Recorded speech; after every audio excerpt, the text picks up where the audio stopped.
Captain Lee Hoon stood on the bridge of the UES Retribution, his scarred fingers wrapped tight around the cold metal rail. The stars stretched endlessly before him through thick titanium windows that had cost Earth 3 mining colonies to build. Each window could stop a nuclear blast, yet they felt fragile compared to what lay ahead. The bridge hummed with quiet tension. 47 crew members worked at their stations, their faces lit by the soft blue glow of tactical displays. These weren't fresh academy graduates.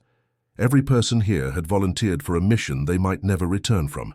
Lieutenant Park Min stood at the sensor console, her dark eyes scanning streams of data that would have overwhelmed most alien computers. "Captain, we're crossing into the outer territories now. Long-range sensors show 17 Council patrol ships in the next system." Lee nodded slowly. Park had been with him for 8 years, ever since the Seoul defense. She'd never shown fear, not even when the alien broadcasts first reached Earth 20 years ago. Those messages had changed everything. Desperate pleas for help from dying worlds, species begging anyone to stop the Council's expansion.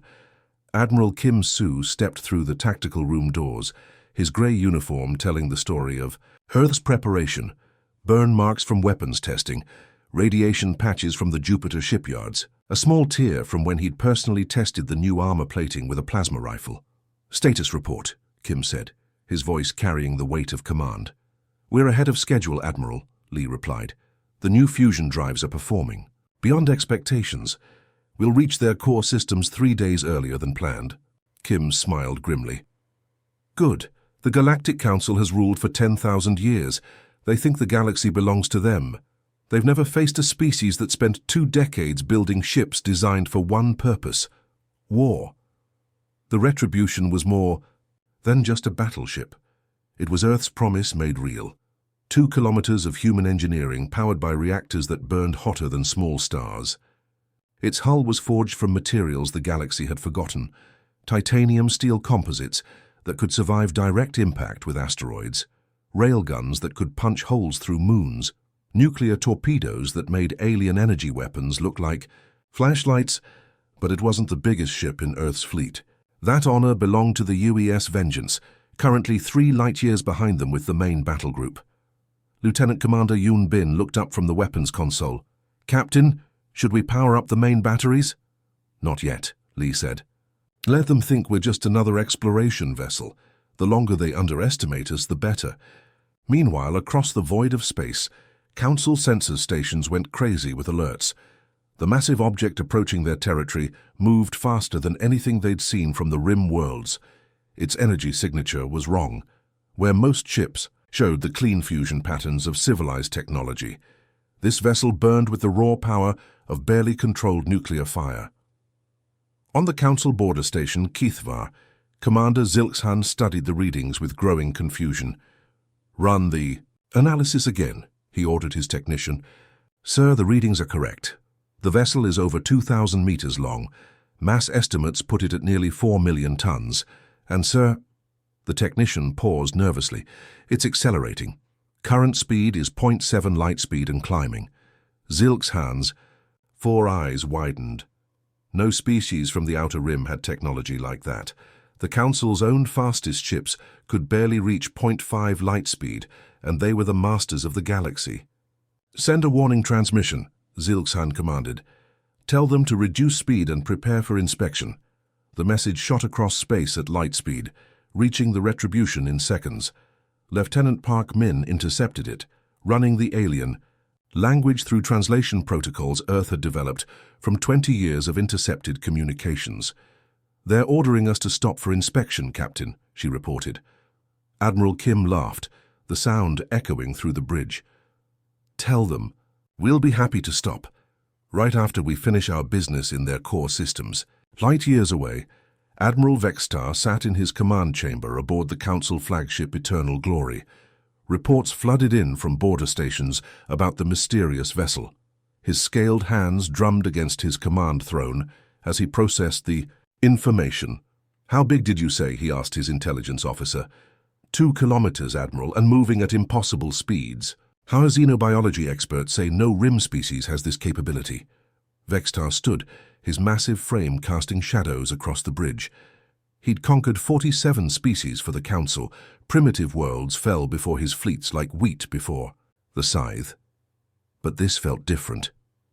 "Dispatch the 7th Fleet," he ordered. "If these primitives want to play with the Council, we'll show them why the galaxy kneels before us." As orders went out across Council space, mobilizing hundreds of ships, Captain Li Hun stood quietly on his bridge. In 12 hours, the galaxy would learn that Earth's children had arrived, and they'd brought enough firepower to reshape the stars themselves. The Council's diplomatic fleet emerged from hyperspace like a wall of deadly beauty. 57 warships, arranged in perfect formation, their hulls gleaming with the polished metal that marked them as instruments of galactic law. Energy shields shimmered around each vessel, like soap bubbles filled with lightning. Admiral Vextar stood on the bridge of his flagship, the Eternal Glory, watching the human vessel approach through the main view screen. His reptilian features twisted into what might have been a smile on his scaled face. 10,000 years of conquest had taught him to read primitive species quickly. They always made the same mistakes. "Sir, the alien vessel isn't slowing down," reported his weapons officer, a thin creature with 6 arms that worked the targeting systems with mechanical precision. "Of course not," Vextar replied, his voice carrying the confidence of someone who had never lost a battle. "Primitive species always need to learn respect the hard way. Charge all plasma batteries, raise shields to maximum." Across the void, aboard the UES Retribution, Captain Li Hun studied the tactical display showing the Council formation. His bridge crew worked with practiced efficiency, each person knowing their role in what was about to happen. "Beautiful ships," Lieutenant Park Min observed from her station. "Perfect formation, textbook military precision." "Yes," Li agreed quietly. "They're everything our war colleges said they'd be. Disciplined, organized, completely predictable." Commander Yun Bin looked up from his weapons console, his fingers dancing across controls that managed enough firepower to level continents. "All railguns loaded and ready, Captain. Nuclear torpedoes armed, point defense systems online." Admiral Kim Soo stepped up beside Li, his weathered face studying the enemy formation. "They're positioning for a classic envelopment, trying to surround us with superior numbers." "Just like the simulations predicted," Li nodded. "Send the message." The communication array powered up, sending a tight beam transmission across space. On the Council flagship, communication officers scrambled to translate the incoming signal. The words that came through their speakers made every alien on the E. "Bridge freeze. This is Captain Li Hun of the Earth Navy vessel Retribution. You have exactly 1 minute to power down your weapons and surrender before we demonstrate why the galaxy should have left us alone." Silence filled both bridges for a heartbeat. Then Admiral Vextar began to laugh, a sound like grinding metal that echoed through his ship's corridors. His officers joined in, their various species contributing their own sounds of amusement. "Primitive species," Vextar transmitted back, his voice dripping with 10 millennia of arrogance. "Your single vessel will be destroyed for daring to challenge the Council's authority. We have conquered 1,000 worlds. We have—" The transmission cut off abruptly. On the Retribution, Li had simply gestured to Park Min, who severed the connection with a satisfied smile. "1 minute is up," she reported. Commander Yun Bin's hands moved across his console like a pianist playing a deadly symphony. "All weapon systems show green. Target locks acquired on their flagship and primary escorts." Li turned to Lieutenant Choi Dal at the helm. The young pilot's hands rested steady on the controls that guided 4 million tons of human engineering through space. "All ahead full, Lieutenant. Show them what happens when Earth goes to war." The Retribution's fusion drives roared to life, pushing the massive ship forward at acceleration rates that should have been impossible for something so large. The Council ships scattered like startled fish, their perfect formation breaking apart, as they tried to adjust to the human vessel's sudden charge. "Impossible," Vextar snarled, watching his tactical display. "No ship that size can maneuver like that." His weapons officer was already firing, plasma bolts erupting from the Council ships in brilliant streams of superheated gas. Each bolt carried enough energy to melt through a city block. They struck the Retribution's hull in spectacular explosions of light and fury. The human ship didn't even slow down. On the Retribution's bridge, status reports flooded in. Hull temperature rising but within acceptable limits, reported Engineering Officer Kangday. Armor plating holding strong, no penetration. Lee smiled grimly. 20 years of preparation had gone into that armor. Titanium steel composites, tested against every weapon Earth could build.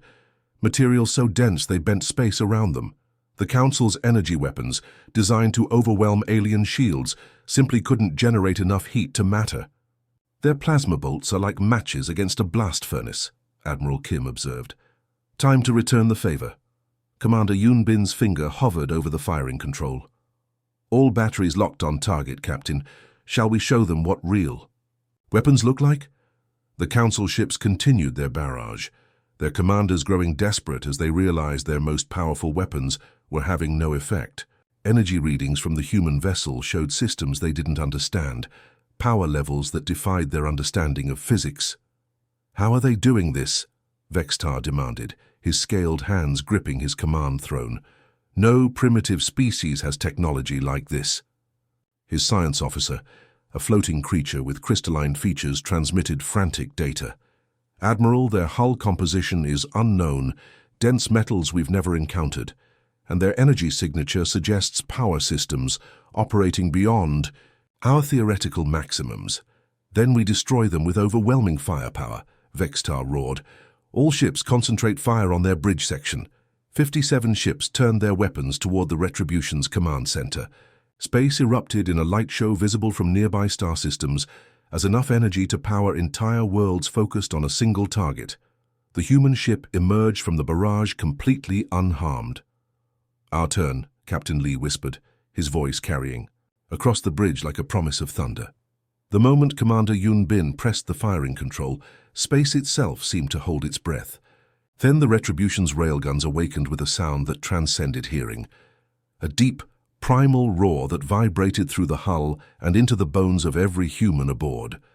Tungsten rods, each one weighing 3 tons and accelerated to 30% of light speed, erupted from the ship's primary batteries. The projectiles moved so fast they created streaks of distorted light, warping space around them as they crossed the void in milliseconds. Admiral Vextar watched in frozen horror as the first salvo approached his flagship. His energy shields, designed to deflect plasma and laser fire, encountered something they were never meant to handle. The tungsten rods didn't burn through the shields, they ignored them completely, passing through the energy barriers like they weren't there. Brace. For impact, someone screamed on the Council bridge, but physics doesn't wait for preparation. The first rod struck the Eternal Gloria midships with the force of a small asteroid, the massive Council flagship, over 1 kilometer long and built to withstand the weapons of 1,000 conquered species, split in half like a piece of wood struck by lightning. Atmosphere vented into space in brilliant geysers as the ship's 2 halves tumbled away from each other. Impossible! Vextar screamed from the emergency bridge in the ship's rear section, his scaled hands gripping the command rails as his vessel died around him. No kinetic weapon can penetrate our shields. Our technology is superior. His science officer, hanging upside down from damaged cables, transmitted desperate readings. Admiral, the projectiles aren't interacting with our energy fields at all. They're moving through our shields like they're empty space. More railgun rounds found their targets. The Council escort ships, elegant vessels designed for space superiority, crumpled like paper cups as tungsten rods punched completely through them. Each impact sent shockwaves through the enemy formation, turning their perfect military precision into chaos. Captain Lee Hoon watched the destruction with grim satisfaction. The galaxy forgot that sometimes the old ways work best, he said to Admiral Kim Soo. They put all their faith in energy shields and plasma weapons. They never considered that a big enough rock, thrown fast enough, goes through anything. Ramming. Speed, Captain, Lieutenant Choi Dal asked from the helm, his hands steady on the controls despite the violence exploding around them. Ramming speed, Lee confirmed. The Retribution surged forward, its massive bulk accelerating toward the scattered Council ships. The alien commanders, still reeling from the railgun assault, couldn't believe what they were seeing. No civilized species engaged in ship-to-ship ramming. It was primitive, barbaric. impossible to defend against. The human battleship struck the first Council cruiser head-on, its reinforced prow designed specifically for this purpose. The alien vessel simply ceased to exist, its hull crumpling like aluminum foil against the Retribution's armored nose. Pieces of the destroyed ship bounced harmlessly off the human vessel's thick plating. Hull integrity holding at 98%, reported Engineering Officer Kang Day. Minor scoring on forward armor. Nothing our repair systems can't handle. The Retribution carved through the Council formation like a shark through a school of fish. Ships scattered in all directions, their commanders abandoning all tactical discipline in the face of something their training had never prepared them for. "Sir," Lieutenant Park Min called from her station, "several Council ships are trying to retreat to hyperspace." "Denied," Lee replied calmly. "Launch boarding pods. Time for close contact." The Retribution's hull opened like blooming flowers as dozens of armored pods shot out. Each pod contained 8 human Marines in powered combat suits, veterans of Earth's underground wars where every fight was personal and brutal. Major Han Sol led the first wave, his suit's thrusters burning bright as he guided his pod toward a crippled Council destroyer. The alien ship was trying to restore power to its hyperspace, engines its crew working frantically to escape the nightmare that had destroyed their fleet. "Landing in 30 seconds, Han transmitted to his squad. "Remember, these aliens have been soft for 10,000 years. They've forgotten what real warriors look like." The boarding pod struck the Council ship's hull and immediately began cutting through the metal with plasma torches. Within moments, the Marines were inside, moving through corridors designed for species that had never faced determined human soldiers. The Council crew consisted of various alien races, each one adapted to their own particular form of warfare.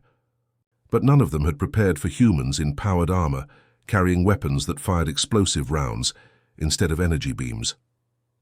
Private Li Jin rounded a corner and came face to face with a Council security robot, a sleek machine designed to subdue rebellious prisoners with stunning energy bursts. The robot's sensors took a full second to process the armored human before it could fire. That second was too long. Li Jin's assault rifle spoke 3 times, explosive rounds tearing the robot apart in showers of sparks and twisted metal. "Sector 7 clear," he reported. These security systems weren't built for this kind of fight. Throughout the Council ship, similar scenes played out. Alien crew members who had known only the civilized warfare of energy weapons and defensive shields found themselves facing humans who still remembered that war was about breaking things and hurting people until the enemy stopped fighting back. Major Han Sol reached the ship's bridge to find the alien captain trying to activate a self-destruct sequence. The creature, something like a cross between a spider and a snake, looked up at the armored human with eyes that held 10,000 years of galactic superiority. "You cannot defeat the Council," it hissed through the translator. "We are eternal. We are—" Han Sol's sidearm fired once. The alien captain fell silent forever. "Bridge secured," he transmitted. "Ship is ours." Across the battlefield, similar reports came in. Council ships that had survived the railgun barrage found themselves boarded by human Marines who fought with a ferocity that shocked the galaxy's civilized species. These weren't soldiers trained in the elegant duels of space combat. These were warriors forged in the fires of a world that had spent 20 years preparing for total war. Within 3 hours, the entire Council diplomatic fleet was either destroyed or captured. 57 ships that had arrived with the confidence of 10 millennia of conquest were now nothing but wreckage and prizes for Earth's navy. Admiral Vexitar, pulled from the wreckage of his flagship by human rescue teams, stared at Captain Lee, whom with eyes that held something no Council commander had felt in centuries. "Fear. What are you?" he whispered. Lee looked down at the defeated alien commander with something that might have been pity. "We're what happens when you ignore a species for 20 years while they listen to the screams of your victims and decide to do something about it." The galaxy's perfect warriors had met Earth's children of war, and the outcome had never really been in doubt. The news spread through the galaxy like wildfire through dry grass.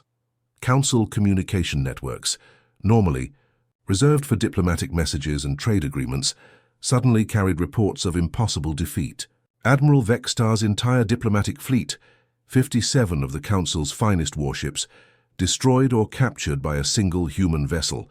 On the crystalline homeworld of Zephys Prime, High Chancellor Krixtal watched the emergency broadcasts with growing dread. His species had served the Council for 8,000 years, believing their energy-based technology made them untouchable. Now, grainy sensor footage showed alien ships being torn apart by weapons that shouldn't exist. "How many humans are there?" he asked his intelligence minister, a floating creature whose multiple eyes processed data faster than most computers. "Unknown, Chancellor. Our surveys of their system showed a single inhabited world, perhaps 8 billion individuals. Nothing threatening."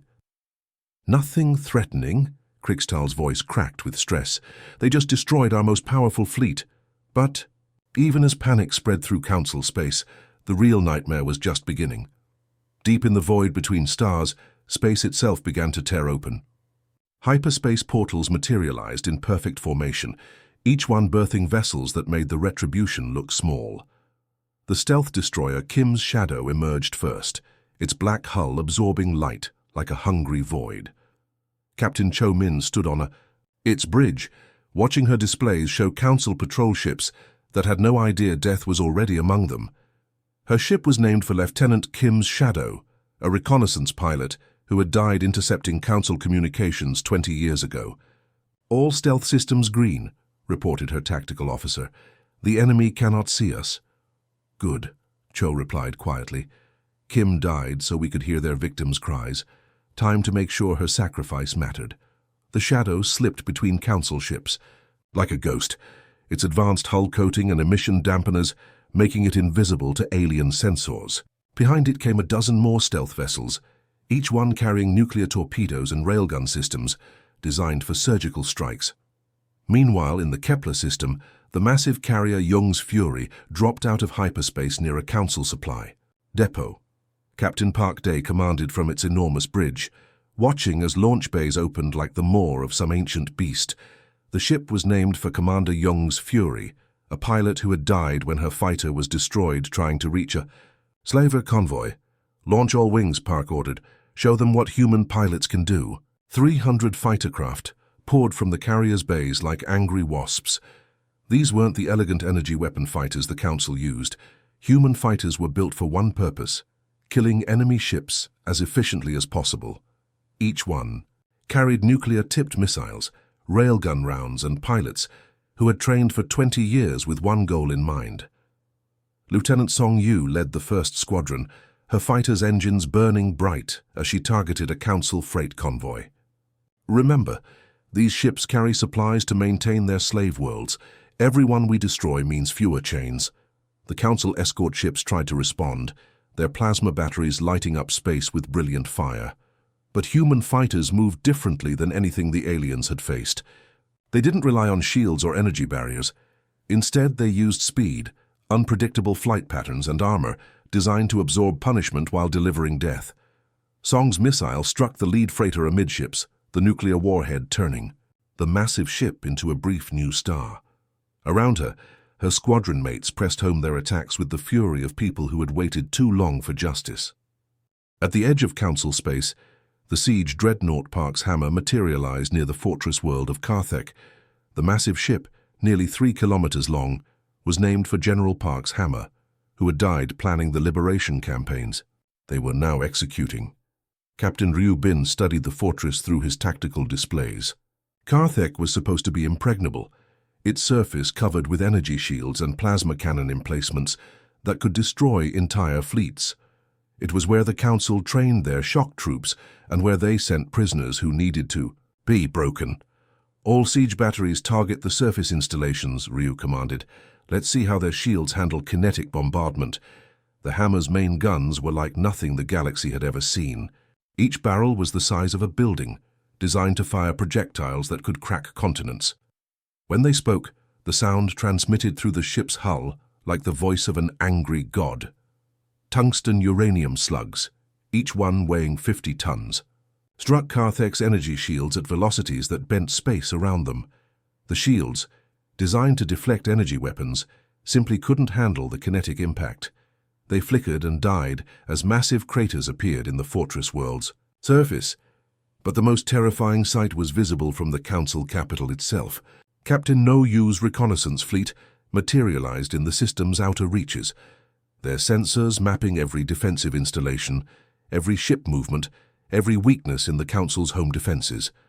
No stood on the bridge of his command ship, the scout vessel Eternal Watch, named for the monitoring stations that had listened to alien distress calls for 2 decades.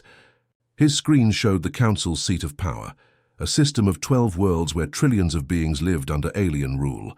Phase 1 complete, he transmitted to Admiral Kim Soo aboard the distant command vessel. All primary targets acquired. The Council's home fleet consists of 300 ships. Their defensive installations are concentrated around the capital world. The response came immediately. Understood. Begin Phase 2. Show them what happens when predators finally reach the top of the food chain. Across 50 star systems, human fleets moved with precision that spoke of decades of planning. This wasn't a random attack or a desperate raid. This was a species that had turned warfare into a science, strategy into an art form, and justice into an unstoppable force. On 1,000 council worlds, alien species who had grown soft under millennia of peace suddenly remembered what their ancestors had feared in the dark between stars. They were learning that somewhere in the galaxy, humanity had been watching, listening, and preparing. The predators had finally awakened, and they were hungry for justice. Admiral Kim Soo stood in the command center of his flagship, watching tactical displays that showed human forces across half the galaxy. Each icon represented years of planning, ships built in secret, crews trained for a war the galaxy thought impossible. "Sir," his communications officer reported, "we're receiving surrender requests from 17 council worlds. They're offering to negotiate." Kim's expression didn't change. "Tell them we tried negotiating 20 years ago when we first heard the screams from their slave worlds. They chose silence then. Now they get to hear what that silence cost them." The galaxy was about to learn that some debts could only be paid in full.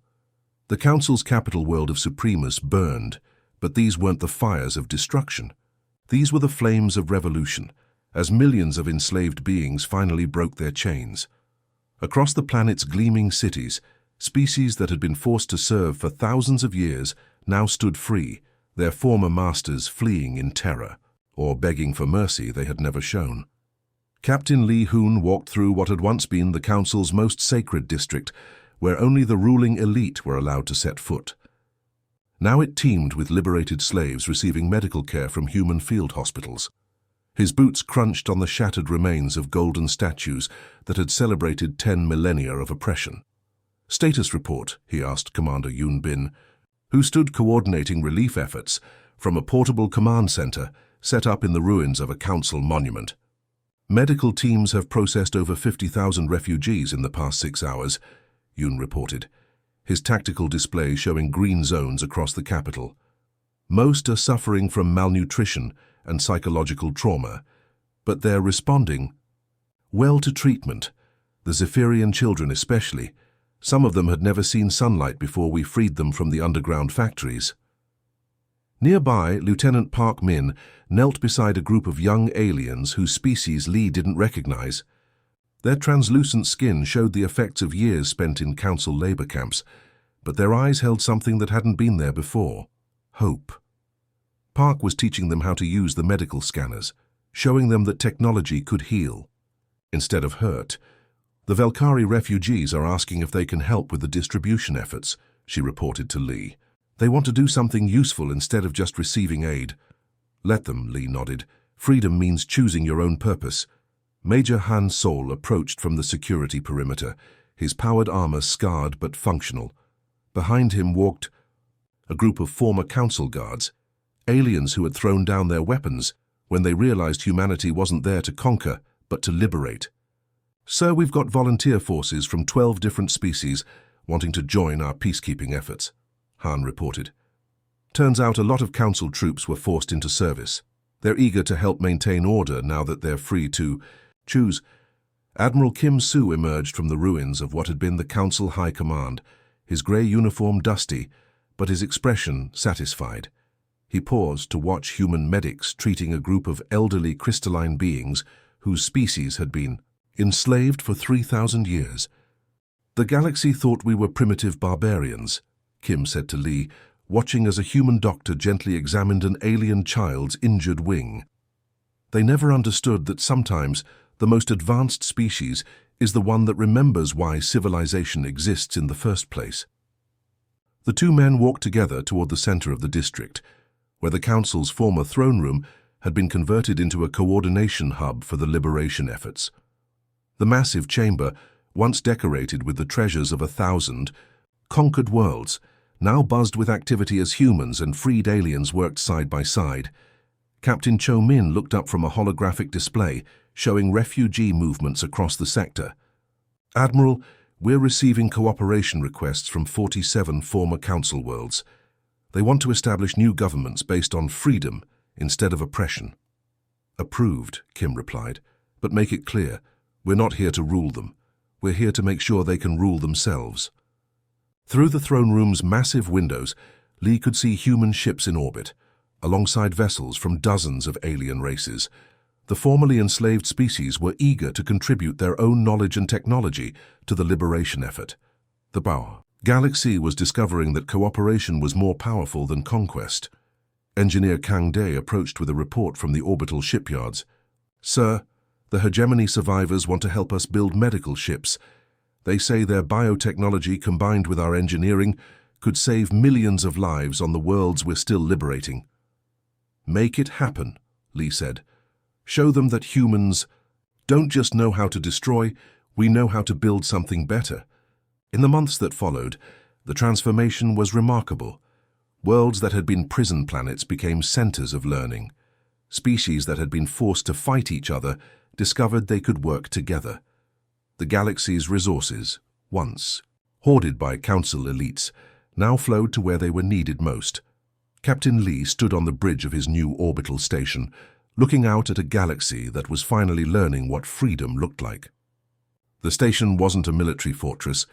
It was a coordination center, where dozens of species worked together to prevent anything like the Council from rising again.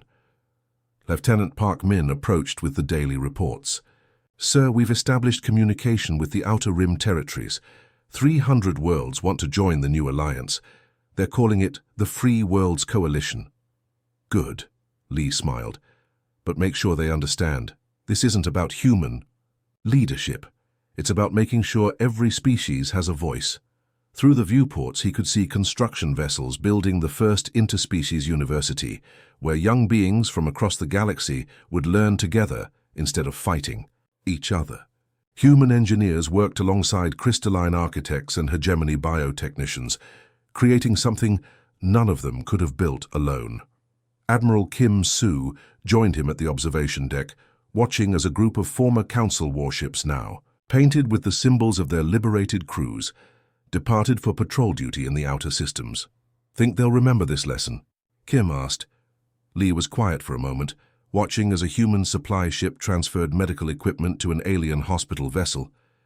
"They'll remember that we could have conquered them, but chose to free them instead. They'll remember that humans don't just fight for ourselves, we fight for anyone who can't fight for themselves."